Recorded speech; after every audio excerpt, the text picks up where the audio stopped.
Yochanan, chapter 7.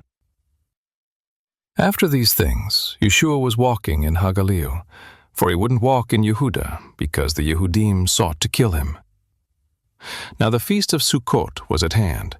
His brothers therefore said to him, "Depart from here, and go into Yehuda, that your Talmidim also may see your works which you do.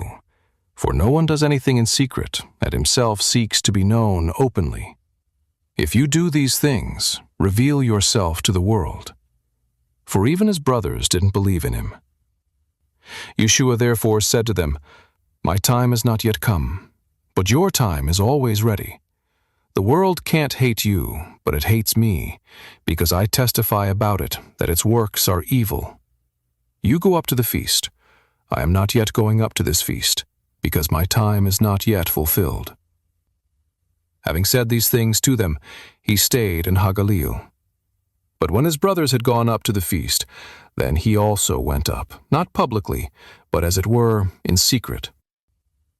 The Yehudim therefore sought him at the feast and said, "Where is he?"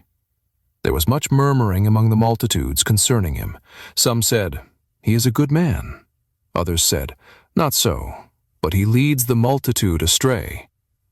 Yet no one spoke openly of him for fear of the Yehudim.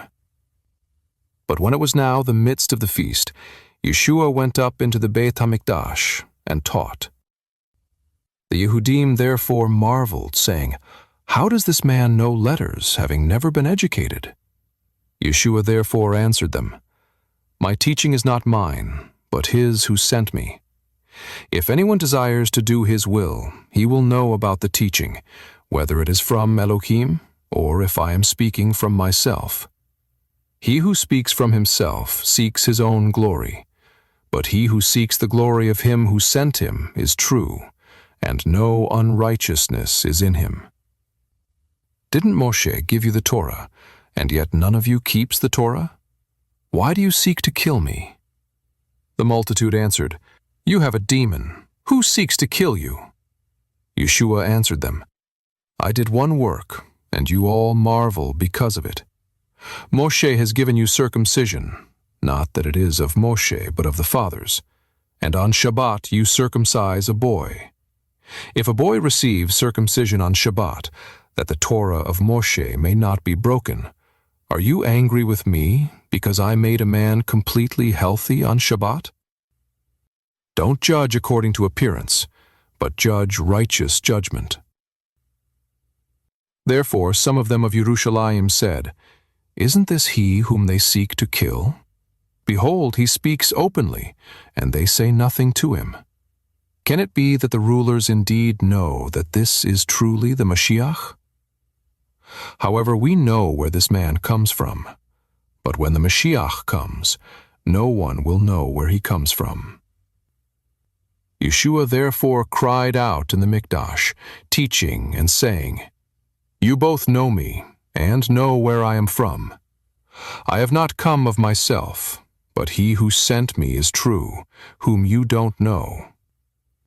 I know him, because I am from him, and he sent me." They sought therefore to take him, but no one laid a hand on him, because his hour had not yet come. But of the multitude, many believed in him.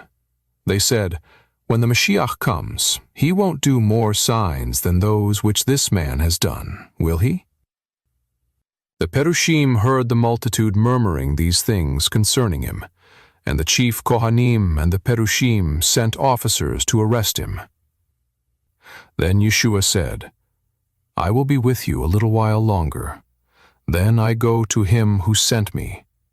You will seek me and won't find me, and where I am, you can't come." The Yehudim therefore said among themselves, "Where will this man go that we won't find him? Will he go to the Galut among the Greeks and teach the Greeks? What is this word that he said, 'You will seek me and won't find me, and where I am, you can't come'?" Now on the last and greatest day of the feast, Yeshua stood and cried out, "If anyone is thirsty, let him come to me and drink. He who believes in me, as the Tanakh has said, from within him will flow rivers of living water. But he said this about the Ruach, which those believing in him were to receive. For Ruach HaKodesh was not yet given, because Yeshua wasn't yet glorified. Many of the multitude, therefore, when they heard these words, said, "This is truly the prophet." Others said, "This is the Mashiach." But some said, "What, does the Mashiach come out of Hagalil? Hasn't the Tanakh said that the Mashiach comes of the seed of David, and from Bethlehem, the village where David was?" So there arose a division in the multitude because of him. Some of them would have arrested him, but no one laid hands on him. The officers therefore came to the chief Kohanim and Perushim, and they said to them, "Why didn't you bring him?" The officers answered, "No man ever spoke like this man." The Perushim therefore answered them, "You aren't also led astray, are you? Have any of the rulers believed in him, or of the Perushim? But this multitude that doesn't know the Torah is accursed." Nakdimon, he who came to him by night, being one of them, said to them, "Does our law judge a man unless it first hears from him personally and knows what he does?" They answered him, "Are you also from Hagalil? Search and see that no prophet has arisen out of Hagalil." Everyone went to his own house.